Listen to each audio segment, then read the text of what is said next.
നമ്മുടെ ഫിൻസോപ്പയിൽ എങ്ങനെയാണ് ഫണ്ട് റീചാർജിന് വേണ്ടി ഫണ്ട് ആഡ് ചെയ്യുന്നതെന്നുള്ളൊരു വീഡിയോ ആണ്.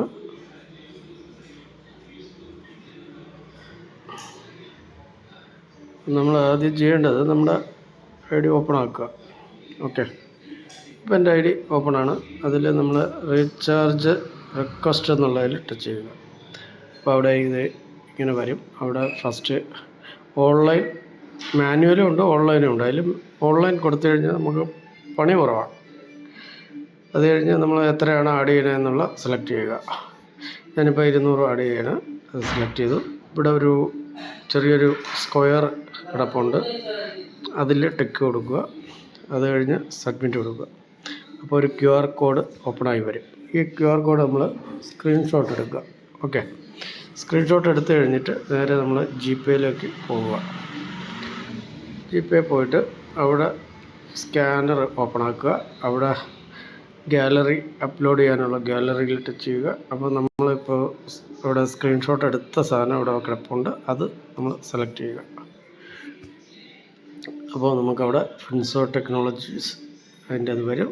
അവരുടെ ബാങ്കുമായിട്ട് കണക്റ്റായി അവിടെ നമ്മൾ പേയ്മെൻറ്റ് ചെയ്യുക.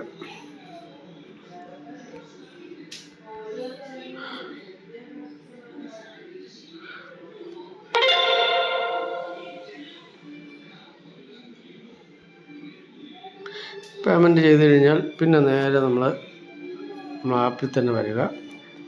വരുമ്പോഴത്തേക്ക് തന്നെ ഇവിടെ വേണ്ട പേയ്മെൻറ്റ് കംപ്ലീറ്റഡ് എന്ന് കാണിക്കും.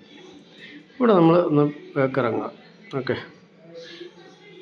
ബാക്കിറങ്ങുമ്പോൾ ചില സമയത്ത് ഇവിടെ അപ്പോഴേ തന്നെ ഇവിടെ ഈ ടോട്ടൽ മുകളിൽ കണ്ട മുകളിലൊരു ബാലൻസ് എന്നും പറഞ്ഞ് ഏറ്റവും ടോപ്പിൽ കിടപ്പുണ്ട്. ആ ഒരു വീലിൻ്റെ തൊട്ട് ഇപ്പുറത്തെ ലെഫ്റ്റ് സൈഡിൽ, അതായത് നമ്മൾ മുകളിലെ 3 ലൈനുണ്ടല്ലോ, അതിൻ്റെ റൈറ്റ് സൈഡിൽ ബാലൻസ് എന്ന് പറഞ്ഞാണ്. അതിവിടെ എനിക്ക് 6 രൂപയാണ് കിടന്ന്, ഇപ്പോൾ ഞാൻ 200 ആഡ് ചെയ്തപ്പോൾ അതവിടെ 200 വന്നിട്ടുണ്ട്. പക്ഷേ ചില സമയത്ത് നമുക്കിവിടെ കാണിക്കാൻ ടൈം എടുക്കും. ആ സമയത്ത് നമ്മൾ എന്ത് ചെയ്യണമെന്ന് വെച്ചാൽ നമ്മളൊന്ന് ലോഗൗട്ട് ചെയ്യുക. ലോഗൗട്ട് ചെയ്തിട്ട് ലോഗിൻ ചെയ്ത് കഴിയുമ്പോഴത്തേക്ക് അവിടെ ആഡ് വഴി വന്നോളും.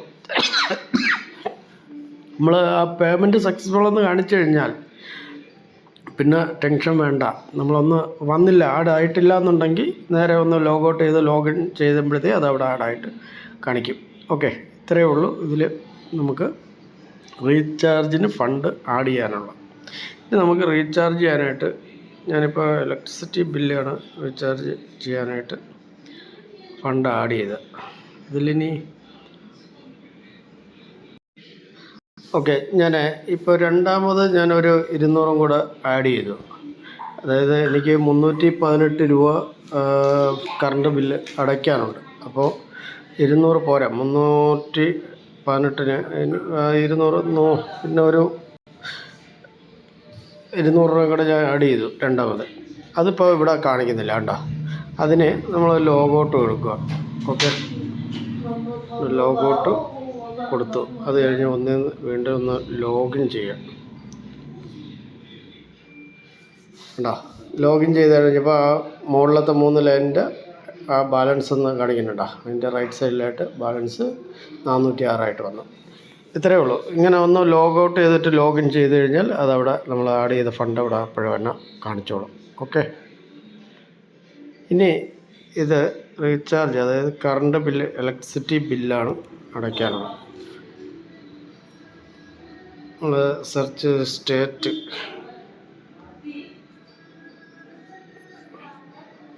കേരള ഇലക്ട്രിസിറ്റി ബോർഡ്, അത് കൊടുത്തു. കൺസ്യൂമർ നമ്പർ ടൈപ്പ് ചെയ്യണം അവിടെ. അത് കഴിഞ്ഞ് കൺസ്യൂമർ നമ്പർ 116554901052 ആ നമ്പർ ടൈപ്പ് ചെയ്താൽ കറക്റ്റ് തന്നെയെന്ന് ഒന്നുകൂടെ വെരിഫൈ ചെയ്യുക. 116554901052. ഓക്കെ, അത് കഴിഞ്ഞാൽ എമൗണ്ട് 318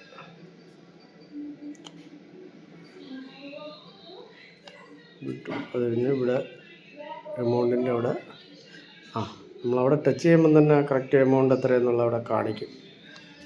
അതിൻ്റെ അഡ്രസ്സും കാര്യങ്ങളും എല്ലാം കാണിക്കുന്നുണ്ട്. കൺസ്യൂമർ നമ്പർ കറക്റ്റായിട്ട് അവിടെ വന്നു. അത് കഴിഞ്ഞ് name medical officer, EB name KCVL, bill date 1 ഫെബ്രുവരി 2026. ഓക്കെ, അപ്പോൾ ഡീറ്റെയിൽ എല്ലാം വന്നു. ഇനി കണ്ടിന്യൂ കൊടുക്കുക. അത് കഴിഞ്ഞാൽ നമ്മൾ ഇതിൽ കൊടുത്ത ഈ പിൻ ഉണ്ടല്ലോ, നമ്മൾ എം പിൻ അവിടെ അടിച്ചു കൊടുക്കുക. പേ ബില്ല് കൊടുക്കുക.